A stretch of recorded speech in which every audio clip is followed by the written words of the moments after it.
მოგესალმებით, მეგობრებო, გამარჯობა სოფო. გემშვიდობისა, მოგესალმებით და მოგესალმებით ბატონო. ბუნებრივია, ვინც გიყურებთ, იცით რომ ეს არის დიდი შესვენება, ვინც არ გიყურებთ და პირველად გადმორთეთ, ცოტა ხანი დარჩით მაინც იქნებ მოგეწონოთ, თუ არ მოგეწონო, რეჟისორი მეუბნება რა იცით რა ხდებაოდ. მოკლედ თქვენს განკარგულებაში ვიქნებით, სხვადასხვა თემებზე ვისაუბრებთ და 2 საათამდე დღეს კონკრეტულად 1 საათის განმავლობაში მოკლედ სხვადასხვა ამბებზე ვისაუბრებთ. იმედია თქვენთვის საინტერესოდ, ჩაერთეთ, შეგიძლიათ Facebook-სა და Instagram-ზე შემოგვიერთეთ, ვინც აქამდე არ შემოერთებულ ხართ და გაგვიზიარეთ თქვენი ამბები, ჩვენთვის ძალიან საინტერესოა ეგ ამბავი, მით უმეტეს ხშირად არის რომ მაყურებელი ისეთ რაღაცებზე ამახვილებს ყურადღებას, რომ დაუშვათ ძალიან საინტერესოა ეგ ამბავი და შეიძლება გავიზიაროთ და ჩვენი ეთერის ნაწილიც გახდეს რაღაც მომენტში. კი ბატონო და ასევე მზიან ამიცულოცავ ჩვენს მაყურებელს და აუცილებლად უნდა მოგიწოდოთ, როგორც ყოველთვის რომ ვინაიდან ზღვის სეზონი არის, რუჯი მიიღეთ უსაფრთხოდ აუცილებლად და იმედი მაქვს რომ ეს კარგი ამინდი დიდხანს შენარჩუნდება. კი ბატონო, დ-ვიტამინი ახლა ცოტა არასდროს არ არის, თუ აგვირდებით ამ ბოლო პერიოდში სამედიცინო თემებზე ვამახვილებთ ხოლმე ყურადღებას 1 წელია და ისიც უნდა ვთქვა და კიდევ ერთხელ უნდა გაგახსენოთ ის რომ სამწუხაროდ ადამიანის ორგანიზმი D-ვიტამინს მხოლოდ ზესთან ურთიერთობაში გამოიმუშავებს და შესაბამისად თუ აკვირდებით იმის გამო რომ დატვირთულია ცხოვრება, გადარბენაზია ყველა და ასე ვთქვათ ზისის არცალიად ხშირად პრეპარატებზე უწევთ ხოლმე ყოფნა. თუმცა ალტერნატივა არის კარგი ამინდი, დაახლოებით 20 წუთია დღეში საჭირო, ხო, როგორც ვიცი. კი ბატონო, ხო, ასევე უნდა აღვნიშნოთ პატა დაგასწარი სავარაუდოდ რომ D-ვიტამინის მიღებაც უნდა იყოს ჯანსაღი და ამის რეკომენდაციებს ჩვენს გადაცემაში სპეციალისტები არაერთხელ ხაზგასმით აღნიშნავენ ხოლმე. უმჯობესი არის თუ დილის საათებში მივიღებთ მზის სხივებს და ასევე უკვე როდესაც შუადღე გადადის და მზე ნელ-ნელა ბალანსდება და მისი ულტრაისფერი სხივები აღარ არის ჩვენი ჯანმრთელობისთვის საფრთხის შემცველი და უნდა გაითვალისწინოთ რომ თუ მზის დამცავს იყენებთ ამ შემთხვევაში D-ვიტამინი ჩვენს ორგანიზმში არ აღწევს, ამიტომ გაითვალისწინეთ ეს რჩევები და კიდევ ერთხელ გისურვებთ უსაფრთხო რუჯს. მოკლედ თუ დააკვირდებით გაგაწყვეტილი ბოდიში, თუ დააკვირდებით ექიმებთან ურთიერთობამ თავისი შედეგი მოიტანა ეს ორი ადამიანი სელაპარაკობს D-ვიტამინზე თითქოს და აი რამდენი პლუსი აქვს ჩვენს პროფესიას მოკლედ არ არის. ახლა როგორც რეჟისორმა დასაწყისში ჩაგვძახა რა იცით რა ხდება, აი თუ რა ხდება დღეს ჩვენს გადაცემაში, ამისთვის უნდა ვნახოთ ახლა ანონს.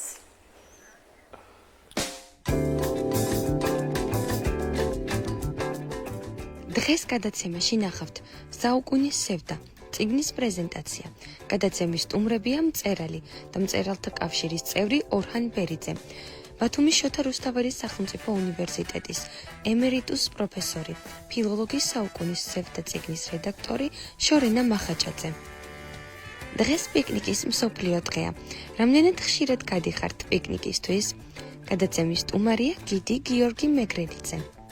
პანიკის საერთაშორისო დღე. რა უნდა ვიცოდეთ პანიკური შეტევების შესახებ? თემაზე ვრცლად ისაუბრებს ფსიქოლოგი ქეთი ბერიძე.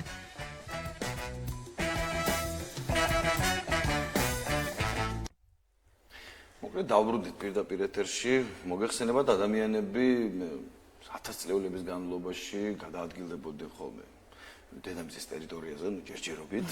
შესაბამისად, სხვადასხვა ადგილზე იმკვიდრებდნენ ხოლმე ადგილს. ეს ხშირად იყო დაუშვათ რაღაცები განპირობებული 1000 წლეულების წინ, შემდეგ ეს იყო განპირობებული სხვადასხვა სტიქიური თუ ადამიანის მიერ გამოწვეული უბედურებებით და მოკლედ ისე მოხდა, რომ ჩვენი ქვეყნის ასე ვთქვათ წარმომადგენლები, ადამიანები, ქართველები ხშირად აღმოჩნდებოდნენ და აღმოჩნდებიან ხოლმე სოფლიოს სხვადასხვა კუთხეში და რაც სასიხარულო და განსაკუთრებით გვიხარია, ეს ადამიანები არ კარგავენ საკუთარ იდენტობას, ისინი წარმატებას აღწევენ სხვადასხვა სფეროში. აი ახლა მაგალითად გავიგეთ 3 დღის ამბავი, რომ ბრიტანეთის Mi-6-ის ჯეიმს ბონდი სადაც მუშაობდა, იქავრობის უფროსი გახდა, წარმოშობით ქართველი კალბატონი და აზი გვარი მეტრეველი არ მარტო საქართველოში იჟღერებს, არამედ უკვე ინგლისურ ენაზეც ხშირად გამოითქმება და იმედია ის რო ამბობთ რომ კალბატონები ბევრი უნდა იყვნენ პოლიტიკაში იმისთვის რომ მეტი უსაფრთხოება იყოს და რაღაცა, ამ შემთხვევაში აი კალბატონი იქნება და იმედია რაღაცა ისე დავაგდება, რომ კიდევ უფრო მეტი სიამაყე გავივსებით და გავიშვალებით. მოკლედ, ხო, ამ კონკრეტულ შემთხვევაში უკვე საუბარია ადამიანზე, რომელიც ჩვენს მეზობელ ქვეყანაში, ჩვენს პარტნიორ ქვეყანაში ცხოვრობს თურქეთში და აქტიურად მოღვაწეობს. ემსახურება საქართველოსა და თურქეთს შორის ჯანსაღ ურთიერთობას და ძალიან მიყვარს, როდესაც ამას ვამბობ ხოლმე, რომ ეს კულტურული კავშირი ძალიან მნიშვნელოვანია ჩვენს მეზობელ ქვეყანასთან და მოდი მოვიწვიოთ სტუმარი, გავიგოთ საინტერესო ისტორიის მატარებელი არის ეს ადამიანი. ორხან ბერიძე უნდა შემოგვიერთდეს, მწერალი და მწერალთა კავშირის წევრი და ასევე შორენა მახაჭაძე ბესეუს ემერიტუს პროფესორი, ფილოლოგი და საუკუნესევდა წიგნის რედაქტორი. მშვიდობისა მოვიწყარეთ. მადლობა დღევანდელი სტუმრობისთვის. ძალიან საინტერესო ისტორია ახლავს თქვენს ცხოვრებას, აი ახალგაზრდობიდან რომ მოუყვეთ დღემდე. აი როგორი იყო ეს გზა და როგორ გახდით ხიდი ორ ქვეყანას შორის? მე დავიბადე 1962 წელს ქალაქ გირესონში, თურქეთის. ქედის რაიონიდან ვარ ჩვენ გადასახლებული. ერთ ნახევარსაუკუნის წინათ. მოკლედ, ქართულ სოფელში გავიზარდა, მაგრამ ქართული არ ვიცოდი, დედა ქართველი არ მყავდა. მამაჩემი 20 წლამდე მაინც არ იცოდა თურქული. ანუ მე ისწავლე, ისინი სულ ქართულად ლაპარაკობდნენ, საუბრობდნენ, მაგრამ ჩემთვის არაფერს ვერ გებულობდნენ. სანამ სტამბოლში წავედი 25 წლის შემდეგ ასაკში, სტამბოლში მაშინ მეგობრებმა დააფუძნეს საქართველოსთან მეგობრობის ასოციაცია, სახელით ქართული ასოციაცია. იქ დავიწყე საკვირაო კურსებში. იქ ვისწავლე ქართული, იმის შემდეგ, ანუ ასევე შევედი აქტიურად ქართულ დიასპორაში თქვა. კი ბატონო. თუ ნებასმომცემ გავაგზავნებ თუ არა რა ვიცი. რა თქმა უნდა. თქვენ ახველებ მე გავიგებ ჩემი დრო მოსულა. ხოდა მე 2008 წელს გაიხსნა ქართული კულტურის ცენტრი, მოკლედ, იქასაც მოღვაწეობდი. ისე რამდენიმე ასოციაციის დამფუძნებელი, ან ის ვარ წევრი, მმართველი საბჭოს წევრი. ბოლო ჩვენ როცა მე მასწავლებელი თბილისელი მყავდა ის ქალბატონი მანანა გურგენიძე, ასევე დიდ მადლობას ვუხდი მას.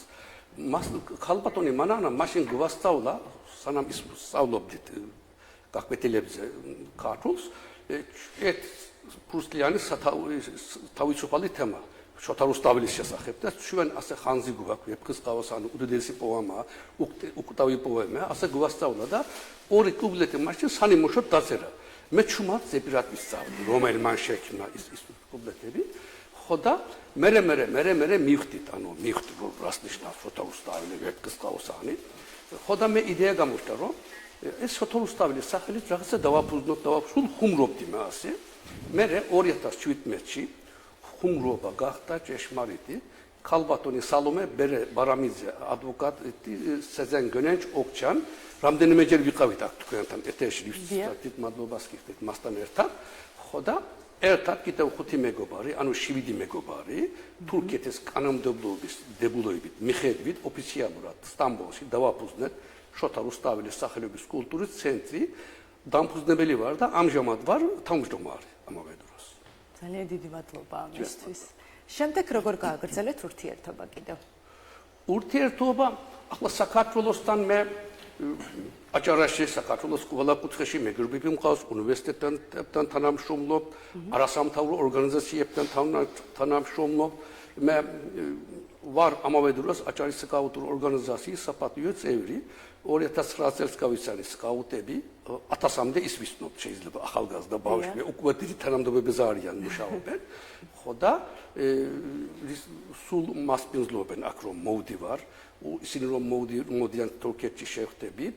მე დიდ მადლობას ვუხდით სკაუტურ ორგანიზაციას და ის ძალიან მიყვარან და განსაკუთრებით რა თქმა უნდა პრეზიდენტი ასოციაციის სკაუტურ ორგანიზაციის ქალბატონი შორენა ლომაძეს დიდ მადლობას ვუხდი ასე. კი ბატონო.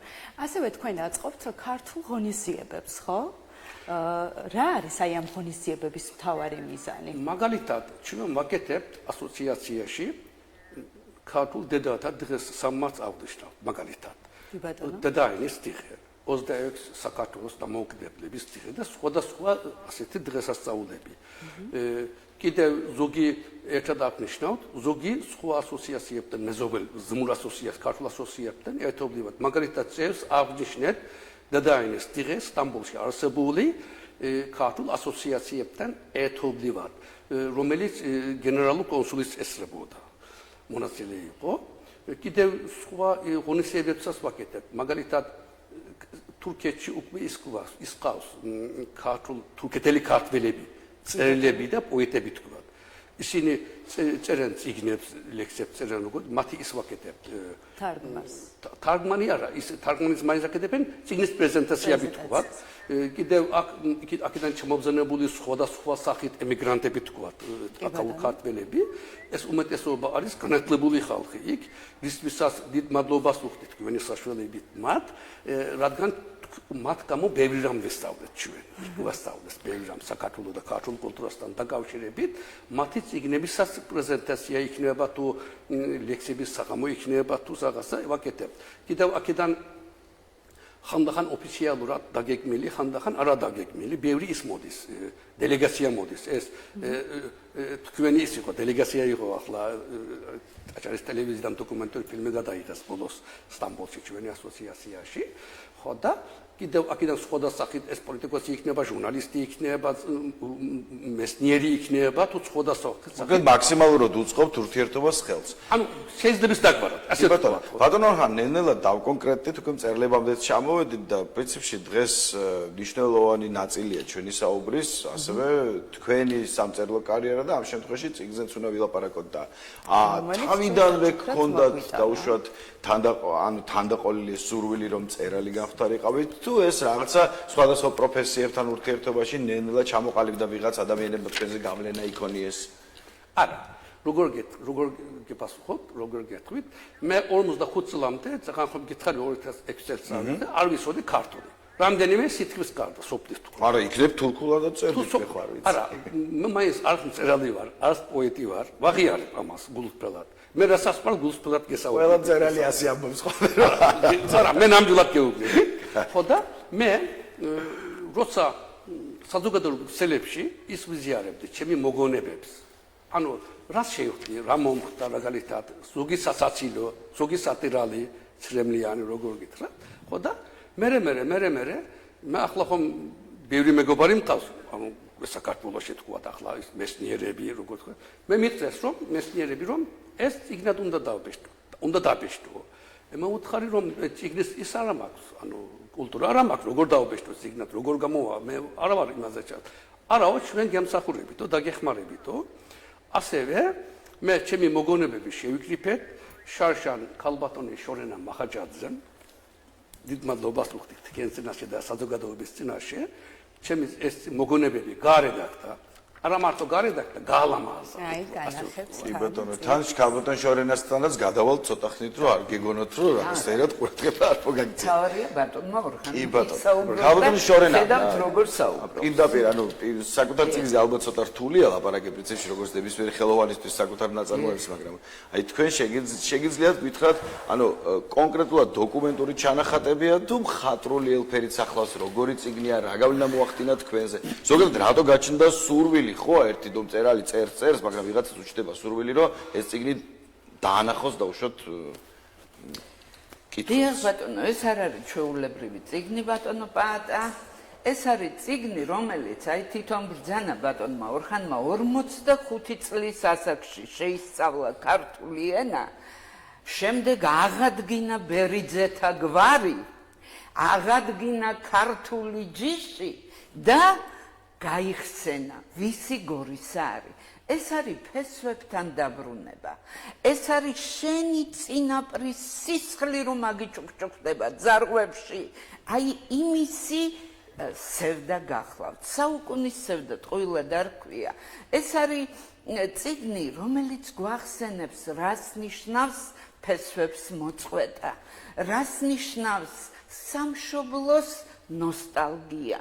რას ნიშნავს შენი წინაპრების საფლავები სულ სხვა სახელმწიფოში გეგულებოდეს, ვერ მიდიოდე იქა, ვერ შეიგრძნობდე მათთან ურთიერთობის ბედნიერებას და ბატონმა ორხანმა მოახერხა ის, რომ როგორც აი დიდი ახმედ მელაშვილი, რომელიც იქ ქართველობდა, სადაც საქართველო აკრძალეს, ისიც პატარა საქართველო შექმნა შუაგულ სტამბულში.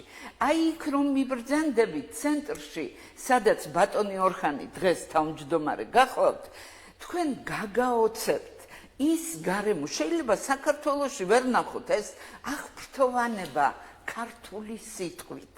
ეს ბედნიერება შენს თანამემამულეებთან შეხვედრისა.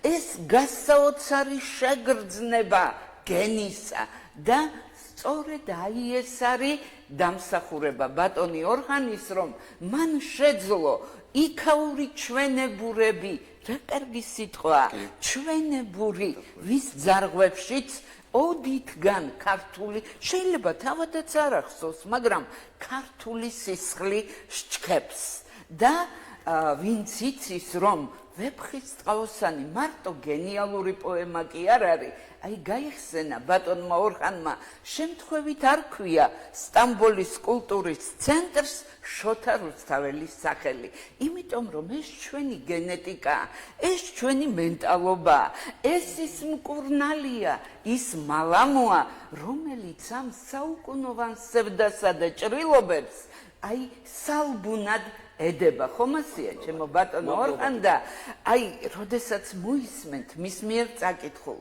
ავთანდილის სანდერს, როდესაც თუნდაც აი ეს, როდესაც რედაქტირებას უკეთებდი ამ წიგნს, მინდოდა ბატონი ორხანის კოლორიტული მეტყველება შემენარჩუნებინა, იმიტომ რომ ეს არ არის ჩვეულებრივი, მინიმალური რედაქტირება. მინიმალური არის, ხო, ეს არ უნდა გაგიკვირდეთ და კიდევ ერთი საოცრება რა არის, იცით?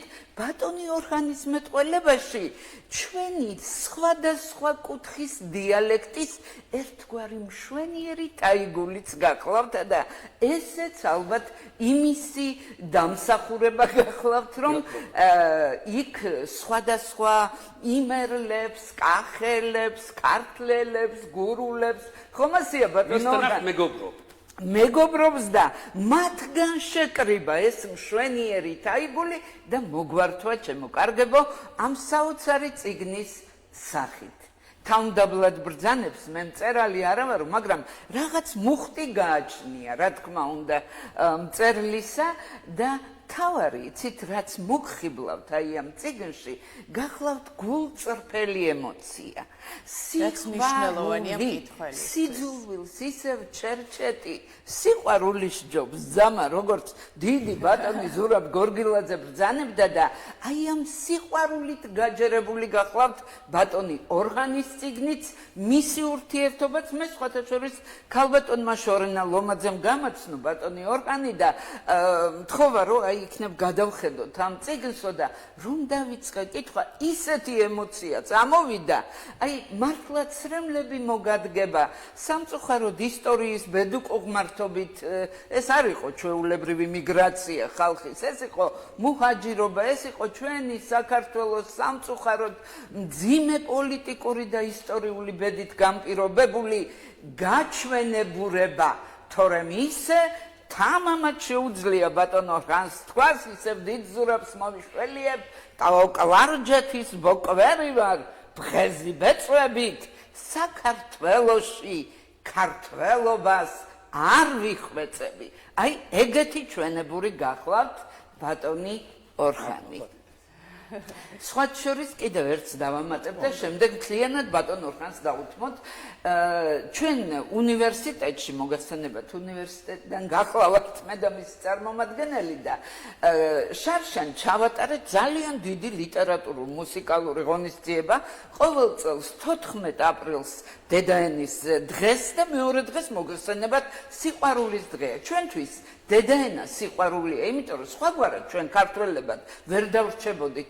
აჭარაში ქართულმა ენამ საქართველო გადაარჩინა და აი თურქეთელ ქართველებში, ფერეიდნელ ქართველებს შეუნარჩუნა უმთავრესი ქართული სული და ის შეგნება, რომ ისინი ქართველები არიან. ეს ჩვენი ულამაზესი დედაენის დამსახურებაა და დღეს დიდი გაჭირვების წინაშე დგას ამ გლობალიზაციის და ამ ინფორმაციული შემოტევის ჩემო ბატონებო პერიოდში და მე მინდა ეს ყველა ახალგაზრდამ გაიგოს და სწორედ ამიტომ ჩავატარეთ აი ასეთი სათაურიც კი სიმბოლური ჰქონდა ჩვენებურების ქართული და ჩვენებური სიყვარული, იმიტომ რომ სიყვარულიც განსხვავებულია, ჩემო ბატონო, ქართული სიყვარული ყველა სხვა ერის სიყვარულისაგან განსხვავდება, იმიტომ რომ ჩვენ დიახაც ვეფხის ტაოსანზე აღზრდილები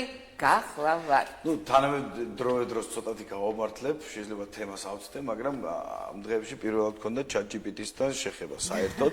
ვაღიარებ, რომ ვიცი არსებობს უკვე რამდენიმე წელია, მაგრამ აღმოაჩინე, რომ თავიდან თუ ესეთი ამრეზით უყურებდი, რომ აი რა იცი, ხა ქართული რაღაცებს უსწორებდი, ისეთი ენით ამეტყველდა, რომ რა ვიცი მე, შესაბამისად აი ასეთი, ხო, ასეთი ინფორმაციული, ასე ვთქვათ, ტევადობის მქონე ორგანიზმი თუ ხელოვნური ორგანიზმი სწავლობს ქართულს კარგად, ჩვენც ალბათ იგივე უნდა გავაკეთოთ, რომ არ გაგვასწროს კომპიუტერმა, თორე აი ხელოვნური ინტელექტი ახსენე პაატა და მე ახლა გამახსენდა, რომ ბატონ ორხანს აქვს თავისი YouTube არხი. საერთოდ ხა მე რო დავიწყო ჩამონათვალი, რაც გადაცემის დასაწყისში აღნიშნა ბატონ ორხანმა, საერთოდ ვერ ხვდები თავისუფალი დრო როდის აქვს და როდის ისვენებს. აი ეს YouTube, თქვენი YouTube არხი როგორი ფორმატისა, რა შინაარსის არის? მე 2012 წელს დავაფუძნე არხი, მაშინ ვიდეოების შენახვისთვის სარგებლობდი. მე ბიჭი მყავს სეფა აბერიძე, რომელიც დიოტად კითხულობს ფიშკის კაუსთან ზოგი თავად ეროვნულ ლექსებს, კითხვაზე რა კარგად ეცის. ხო და ის ჟურნალისტიკაზე იმაზე მუშაობს, თურქეთის უნივერსიტეტში 22 წელია. მან რამდენიმე წლის წინ მითხრა, რომ ძალიან ცნობილი გახდა შენი არხიო, რატომ ის არის ჟიარებს უთხარი როგორ რაღაცა ის მასწავლა თითქმის მისზე მეტი ვიცი ეს ჩუმად გეუბნებით საიდუმლო არა ახალგაზრდა ახლა და მაყურებელსაც ხო და ანუ ასევე 620 ვიდეო დევს ამჟამად სახელი ქვია არ ქვია ორჰან ბერიძე ჩემი სახელითა მინდოდა შოთა რუსთაველიძე შევიტანო სახელი ოფიციალური იყოს მაგრამ YouTube-ს არ უყვარს ის შესვლა როგორც სახელის შესვლა ხო და ამავე დროს ეს არის საზოგადოებრივი არხი მარტო 200 შოთა რუსთაველის სახელობის კულტურის ცენტრის და სხვა ასოციაციების ვიდეოები დევს სადაც ერთი თურქეთში ჩვენებს ვიპოვი ის მეც გავხდი უკვე წამყვანი ჟურნალისტი ამის გამო ის გადავიღებ რა ქვია ინტერვიუს ეს ხანდახან სიმღერა იქნება აქ იქნება იქ იქნება მაგალითად აქ პატარა ბავშვებს პოულობ ქუჩაში ინტერვიუს ავიღებ იქაურ ქართველებს გავასწრებ იქ აქაურ ზოგი ვიდეოები მეშნიურია შეიძლება ისარგებლებ ზოგი რიგითია ესე ჩვენებითია როგორ თქვა ახლოსია შინაური ანუ ოფისის გარდა საველე სამუშაოებსაც აწარმოებთ ანუ ხო გავხდით ის რა ქვია უკვე მე სადაც მივდივარ ტელეფონი ხელში 62 წლის ვარ რაღაცა ხან არ მიხდება მაგრამ გავხდი ის რა შესანიშნავია კიდევ თუ ნებას მომცემ ეს წიგნი დაპეშტა ეს აჭარის ჩვენი მეგობარი საკაუტრო ორგანიზაციის პრეზიდენტი ქალბატონი შორენა ლომაძეს ინიციატივით კიდევ ეს წიგნი გავაკეთეთ შაშან შემოდგომის სერენატში საერთაშორისო ფესტივალში საქართველოს მწერალთა სახლის და აჭარის მწერალთა საქართველოს მწერალთა კავშირი და აჭარის მწერალთა სახლში პრეზენტაცია გავაკეთეთ მე ჩემი მოგვარე არის ას მეგვარე ეთერი ბერიძე ის და თქვენი მოგვარე ყველაზე მეტი ამ ქვეყანაში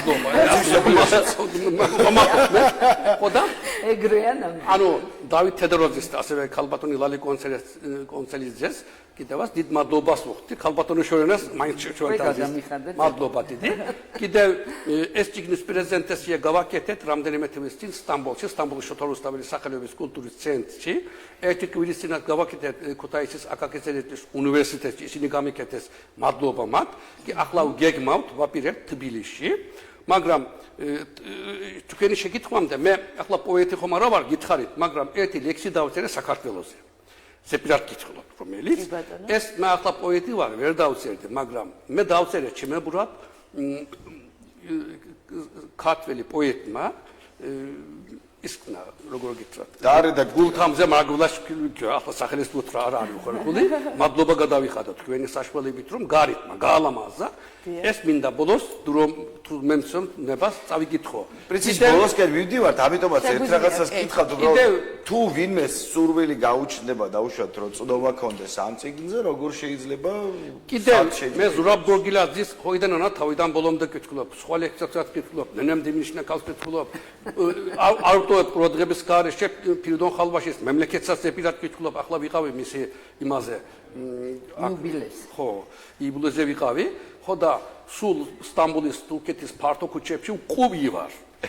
და აი ამით საერთოდ ასეთი კაბალახებით ეს გავაკეთებინეთ მაჩუკეს აქ კერძოდ ესენი ჩემი სლოგანია ქართველობა ჩვენი ქოლგა მაგალითად საუკუნისევდა წიგნის სახელია ქართული ჩემთვის საუკუნისევდა ეს დროშა არ მკითხეთ რატომ წამოვიღე ჩვენ ველოდით რომ თქვენ თვითონ გაგიგებთ მადლობა დიდი ხომ ცოტა წამყვანი გავხდი იმიტომ გეხმარება მადლობა დიდი ხო და ეს დროშა რაღაცა ბავშვებთან შეხვედრაზე ვიყავი აქ საქართველოში და რაღაცა საუბრობდი ერთმა ბიჭმა რაღაც 5 წლის თუ 4 წლის იყო არ ვიცი ზუსტად იმ ტოლზე ანუ იმას ახში უცებ მისი ყელზე იყო ეს თავისი დროშა ალბათ უცებ მოვიდა და ის ჩემკოზე მაჩუკა ეს ასეთი უზურპასესია ჩემთვის ეს ახლა სუმკადან წამოვიდა გაუთავებული არ არის ბოდის ხიხდი მაკრობლების წინათ ახლა მე წავიღებ ამას სტამბოლში კარგად გავაუთავებ გავალამაზებ დავდებ შოთა რუსთაველის სახურების კონტურს ცენტრში სახსოვრად და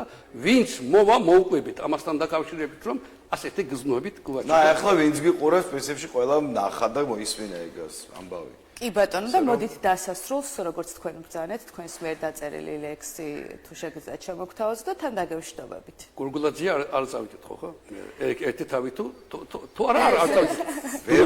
ვერ მოვა. თქვენი ლექსი ჯობს და შემდეგ სტუმრობაზე დანარჩენი. მაშინ ჩემი ზავი გითხავ დავაბატონო. კი ბატონო. საქართველოს ჩის ლაჟვარდებს სხვა ფერი აქვს. საქმეველი სუნი ასტის მიწას, ქალის მანდილს ქართლის დედის ხუვი კარგავს. აბა, როგორ არ მიყვარდეს? მითხარ. ქართველები მგლის ლეკვისებრ გამოზრდილნი, მეც ზარღვებში სისხლი მიჩქებს ქართული, მზის ხუებით დაწერილი დედაენა, ავამღერეს სიმგასყრეთილი ფანდურით.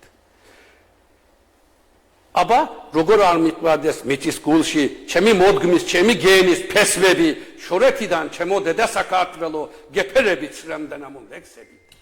თურქეთსა და საქართველოს უფსკრულს ვავსებ, მე მათ შორის ხიდადაც ვარ გადებული, აბა როგორ არ მიყვარდეს დედასავით საქართველოს კარი ჩემთვის გაღებული. მე ხომ ორი სამშობლო მაქვს ოფიცარი, ქართველ თურქთა შესმულ გენთა თაოსანი, საქართველო გულის ფისკენზე მიწერია, ხელის გულზე შოთას ვეფხეს თაოსანი. უღრმესი მადლობა, ძალიან დიდი მადლობა დღევანდელი სტუმრობისთვის. ძალიან ასიამოვნები ვარ, როდესაც ვისმენთ თქვენს ამ, არ ვიცი, სასწავლო ცხოვრებას, რომელიც გაიარეთ მთელი ამ ხნის განმავლობაში, მოკლედ ვიმედოვნებ, რომ ისევ იქნებით ჩვენი სტუმრები, შეიძლება ითქვას, რომ მომდევნო წიგნის პრეზენტაციაც შემოგთავაზოთ. არაჩვეულებრივი არის. შევნა დავემშვიდობეთ ახლა ჩვენ სტუმრებს და სულ რამდენიმე წამში ისევ დაგიბრუნდებით. დიდი მადლობა.